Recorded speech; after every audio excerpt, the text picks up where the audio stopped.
This video is going to be about why magnesium is important when it comes to both tunneling nanotubes in cancer as well as iron trapped in macrophages. Okay, so ferroportin, or FP1 in short, is the main iron exporter. So normally FPN1 vesicles are transported along microtubules in the plasma membrane, hence iron exported from the cell. So when cytoskeleton is dysfunctional, the FPN1 vesicles cannot reach the membrane efficiently. So vesicles are rerouted to the lysosomes, and then the FPN1 is degraded, which is actually bad. So it's actually shunted. The cytoskeleton is dysfunctional because of magnesium deficiency, because the cytoskeleton needs magnesium. The vesicles are rerouted to lysosomes, and then the FPN1 is degraded. So what that means is that surface FPN1 drops, and then the iron export decreases. So magnesium is needed for the FPN1 to be at the surface so that the iron can be exported. Okay, so labile iron is the iron inside the cells, or weakly chelated iron.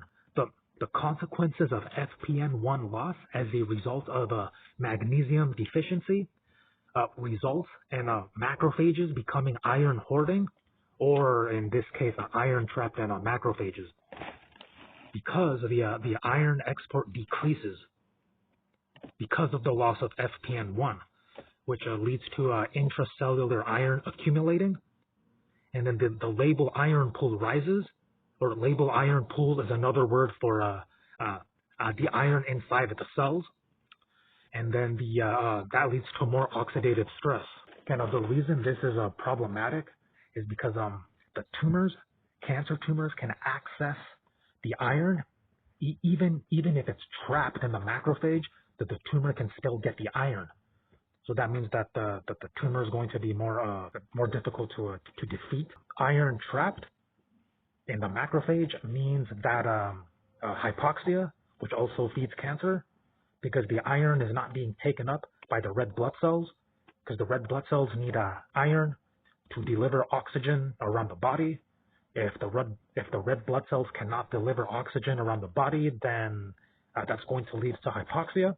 Now, in the case of cancer tunneling nanotubes, the TNTs are thin actin based tubes, so they need actin. Then the tunneling nanotubes, iron is also transferred or transported in the tubes, and actin provides the structural backbone of TNTs, and dynamic actin polymerization is required to form and maintain those tubes. So basically, microtubules provide more rigid, long-range tracks for the transport of iron and damaged mitochondria, or even healthy mitochondria, and vesicles within the TNTs. What can also be transferred in the TNTs is a PBL1. A cancer cell could attach to, let's say, an immune cell from far away, and then transfer PBL1, and then directly attack the immune cell that way, even from a distance, because there's PBL on the immune cell. So the PBL1 from the cancer cell attacks the PBL on the immune cell, and so basically weakening immune defense. Okay, another problem with iron trapped in macrophage is that the mitochondrial ATP is not being formed. So therefore, the immune cells are weak because they need ATP for mitochondria to work and to function. So basically, the immune cells are not getting ATP for mitochondria, and also the tumor cells or cancer tumors are being strengthened by the iron that is trapped in the macrophage, because the iron can still be accessed by tumors even if it's trapped in the macrophage. And here's a list of some nuts and seeds that could possibly reduce actin. The first one is pistachios. So it has lutein, zeaxanthin, polyphenol.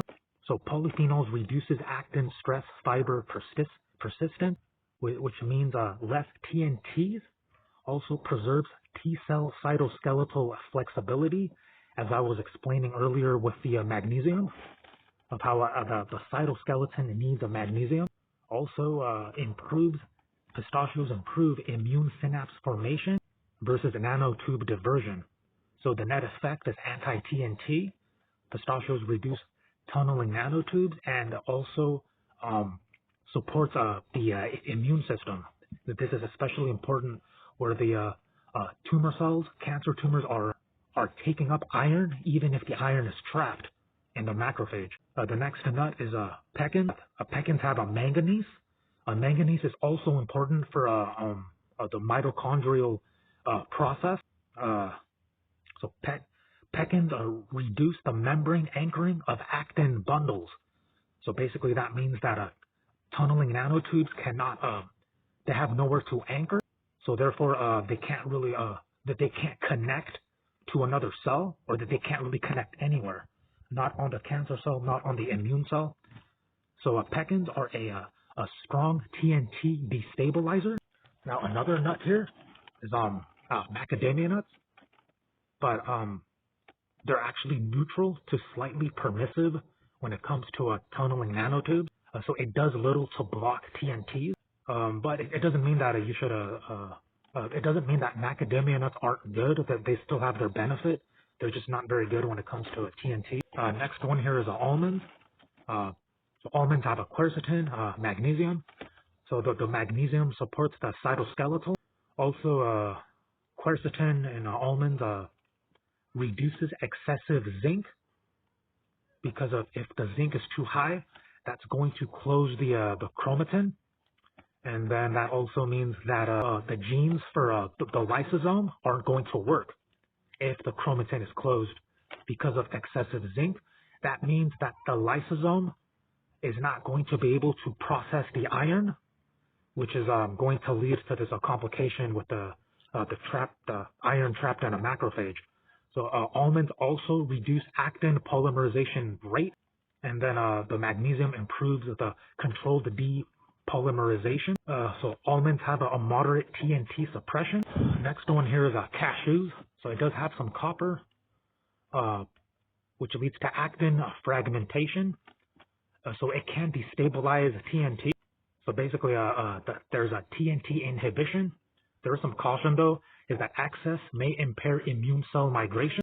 Best to use in small amounts. I think the reason for that is because of copper, it actually makes the extracellular matrix like thicker, because the copper has a lysyl. So lysyl is a part of extracellular matrix formation and hardening. But also within the extracellular matrix is also the cancer cells that the immune cells have to migrate to attack. But the cancer cells, a good way to open up the extracellular matrix is with pineapple, because a pineapple has bromelain.